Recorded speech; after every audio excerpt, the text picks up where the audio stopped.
Halo teman-teman ATLM Indonesia, kita lanjut materi soal-soal latihan TLM di channel ATLM Indonesia. Pada video sebelumnya kita membahas antikoagulan bagian pertama, sekarang bagian kedua antikoagulan. Materi ini kayak biasa materi tentang materi hematologi dasar yang kita bahas. Yang mana ini memang dispesial dibuat materi soal-soal ini untuk siswa SMK, kemudian mahasiswa D3, D4 atau S1 Teknologi Laboratorium Medik atau TLM. Semoga dengan latihan-latihan soal ini mampu meningkatkan kemampuan dalam pemahaman tentang antikoagulan. Nah, untuk lebih bagusnya tapi teman-teman harus menyimak dulu video saya tentang antikoagulan dulu, baru mengikuti soal ini karena supaya lebih mantap lagi. Oke, langsung saja kita bahas materinya sebagai berikut untuk latihan soal-soal. Nomor 1. Antikoagulan yang digunakan untuk pemeriksaan hematokrit cara mikro dilapiskan pada dindingnya, yaitu dinding dalamnya adalah yang A EDTA, yang B heparin, yang C natrium sitrat, yang D double oksalat, yang E NaF dan K oksalat. Jadi jawabannya adalah heparin. Jadi ada tabung mikrohematokrit, ukurannya yang kecil itu, diameternya kecil, di dalamnya itu dilapiskan heparin. Sehingga tidak perlu lagi kita menggunakan antikoagulan tambahan. Jadi kalau misalnya ngambil dari ujung jari, langsung saja dimasukkan darah tadi ke dalam tabung-tabung hematokrit yang berisi heparin. Jadi kita meriksa hematokrit lebih irit darah dan dapat digunakan di ujung jari, atau juga memang mengambil dari darah vena. Pindah lanjut lagi ke nomor 2. Antikoagulan yang digunakan pada pembuatan adsorb plasma pada hemostasis adalah yang A natrium sitrat, B natrium EDTA, yang C natrium oksalat, yang D heparin, yang E K3 EDTA. Jadi jawabannya yang tepat adalah natrium oksalat. Kita tahu natrium oksalat di sini digunakan untuk mengadsorb, jadi menyedot atau menyerap plasma pada hemostasis. Jadi ini memang digunakan, tapi ya, sekarang mulai sudah tidak digunakan lagi. Dan memang antikoagulan ini sudah tidak banyak digunakan. Tapi ya untuk sekedar tahu saja bahwa ini adalah kata kuncinya adsorb plasma pada hemostasis, itu jawabannya adalah natrium oksalat. Kita pindah nomor 3 teman-teman.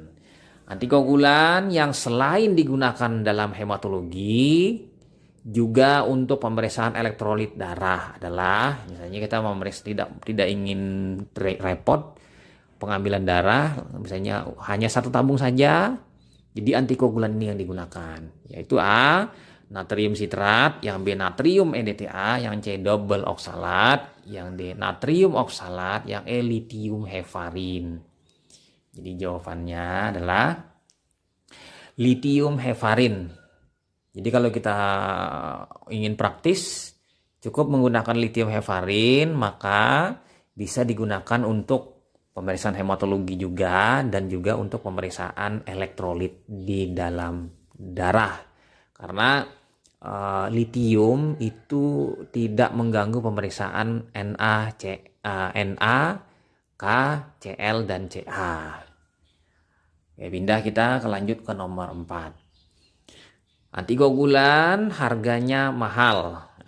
Serbaguna, pemakaian dalam jumlah sangat sedikit adalah, ini sudah jelas ciri-ciri spesifik. Yang A natrium sitrat, yang B natrium EDTA, yang C double oksalat, yang D natrium oksalat, yang E lithium heparin. Jadi jawabannya teman-teman, ini memang ciri khas dia, yaitu lithium heparin atau heparin. Jadi heparin ini dibandingkan semua antikoagulan yang lain, dia lebih mahal. 1. Kedua, dia serbaguna. Bisa digunakan untuk hematologi, bisa digunakan untuk kimia klinik, atau digunakan untuk analisa gas darah, elektrolit, hormon. Jadi dia serbaguna dan pemakaiannya sangat sedikit. Karena dengan sedikit saja dia sudah mampu mencegah pembekuan darah. Dan memang kalau dengan sedikit dia artinya mampu menurunkan harga jualnya karena penggunaannya sedikit. Apabila banyak berarti banyak juga. Ya, risikonya harganya jauh akan lebih mahal nanti.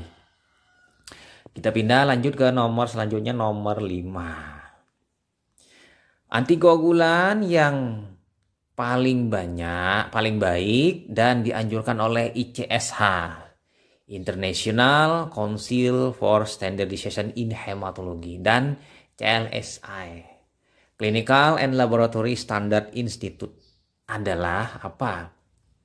Yang A, natrium sitrat 3,2%, yang B, lithium heparin, yang C, Na2-EDTA, yang D, K2-EDTA, yang E, natrium sitrat 3,8%. Jadi kalau di sini jawabannya adalah K2-EDTA. Jadi yang sangat disarankan digunakan adalah K2-EDTA atau K3-EDTA, tabung tutup ungu atau lavender. Ya warna-warnanya seperti itulah.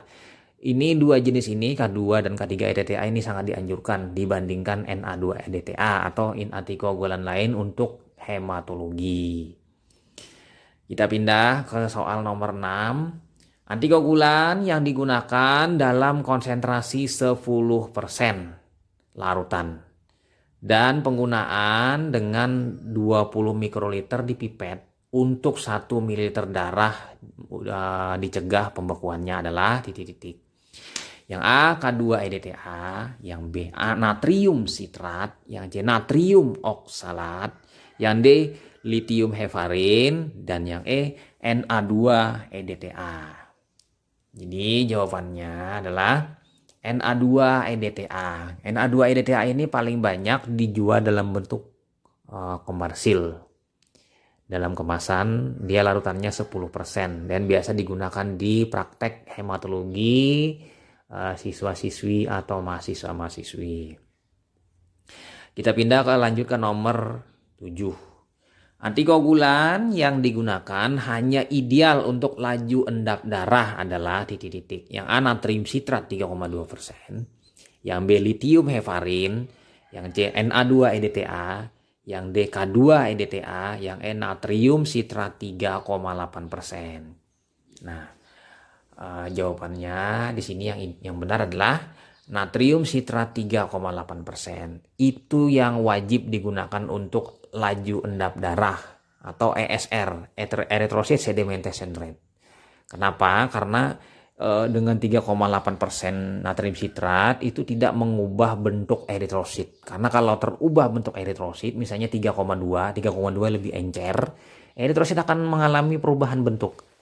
Sehingga menghambat laju endap darah, rendah palsu.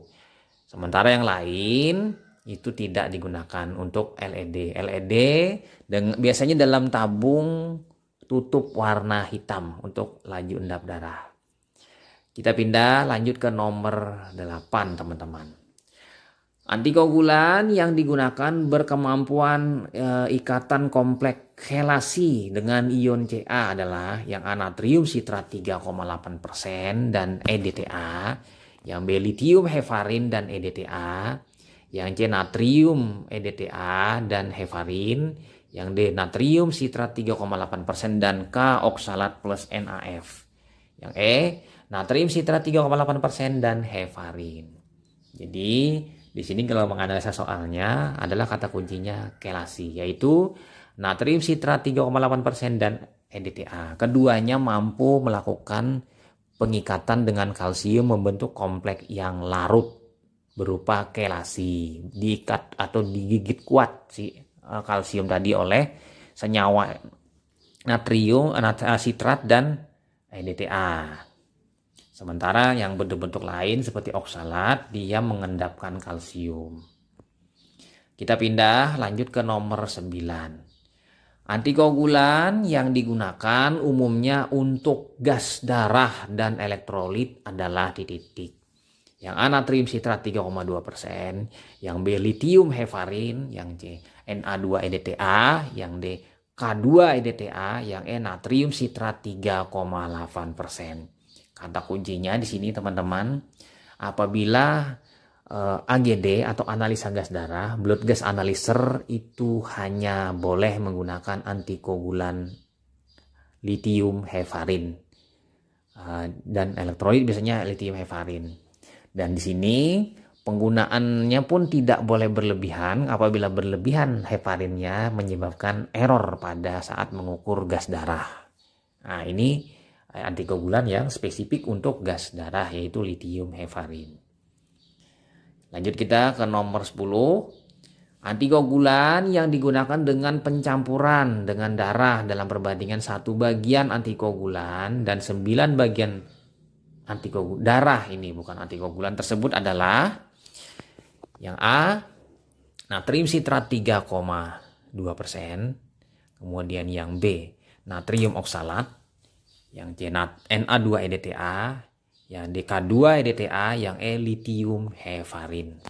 Jadi jawabannya di sini yang tepat adalah, karena kita sudah terbiasa dengan teori faal hemostasis, maka jawabannya adalah natrium sitrat 3,2%. Karena kalau untuk faal hemostasis itu wajib perbandingannya 1:9, kecuali kalau memang untuk tujuan laju endap darah.